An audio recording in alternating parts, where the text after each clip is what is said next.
Hi class, welcome to another tutorial on CS 575. This time we will see examining stationarity of a time series data. We are continuing with the Box-Jenkins model. So as in slide number 6 that you saw, there are three steps: identification, estimation and testing, and application. So we are still in the first step of identification, whether the series is stationary or non-stationary. So stationarity means, suppose, no growth or decline. So data fluctuates around a constant mean, right? Data fluctuates around a constant mean independent of time, and variance of the fluctuation remains constant. So the mean of the data that we have is constant, and also the fluctuations of the data around the mean is also constant. So such series are known as a stationary time series. So how do you identify here basically? So stationary can be assessed using a time series plot. Plot shows no change in mean over time and no obvious change in variance. So no obvious change in variance basically means a constant variance, right? So no change in the mean means basically a constant mean. Okay.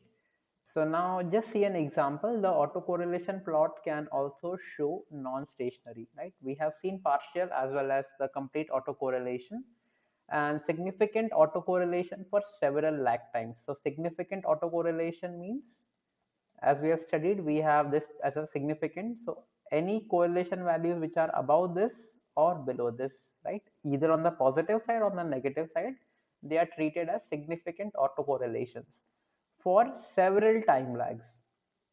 So if for many time lags, let's say this is a time lag 10, if you are getting values of coefficients which are above this, so we say that, and slow decline in RK indicate non-stationarity. We will see an example and get it cleared.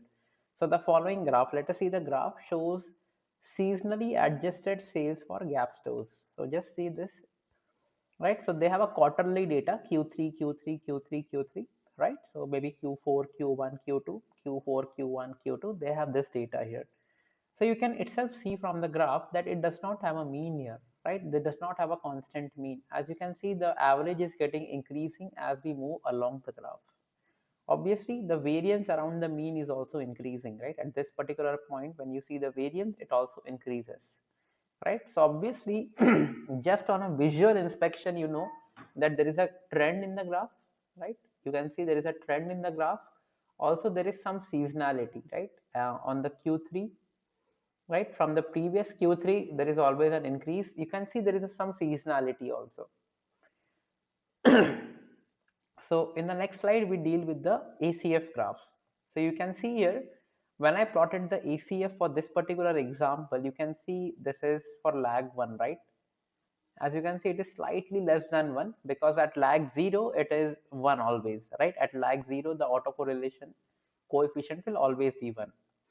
So at lag 1 you can see here, and this red line basically indicates the confidence interval range. So now how many lags do you have above this? You have 1, 2, 3, 4, 5, 6, 7. It has a slight above this, right? So we have 7 values which are above this confidence interval. What was the white noise model that we studied? That 95% of these coefficients should be within the confidence interval, which is not in our case, right? So as we saw here, the autocorrelation can show non-stationarity, right? So if significant autocorrelation for several time lags, in the previous case we have 7 time lags, and show a decline indicate, and a slow decline in RK indicate this. So as you can see, there is a slow decline here, and there is a significant values which are above the confidence interval, right? So these two parameters are satisfied, saying that now the data is non-stationary. We can read here also, the ACF shows a pattern typical for a non-stationary. Large significance ACF for the first 7 time lag, as we already seen, and slow decrease in the size of this. So you can see there is a slow decrease here. There is not an instant decrease in the ACF values, and the PACF is shown in the next slide. So for the PACF, because we do not consider intermediate values, intermediate data series, you can see for the lag 1 it is very high, but for the next successive lags it is decaying. So this also is a typical of non-stationary series. Partial autocorrelation at lag 1 is close to 1, and partial autocorrelation for time lag 2 to 18 are close to 0. Again, this can be taken as an indication for a non-stationary. So given two graphs, for example, if you have a ACF and you have a large amount of coefficient which are above this confidence interval, then and which are slowly decaying, you can say the series is non-stationary. Similarly, if only at lag 1 you have a very high partial autocorrelation coefficient followed by a decaying or very close to zero coefficients, you can again say that the time series is non-stationary. Now removing non-stationarity in time series. So this basically we see the method of differencing and other methods, but we will see this in the next class. Thank you for watching.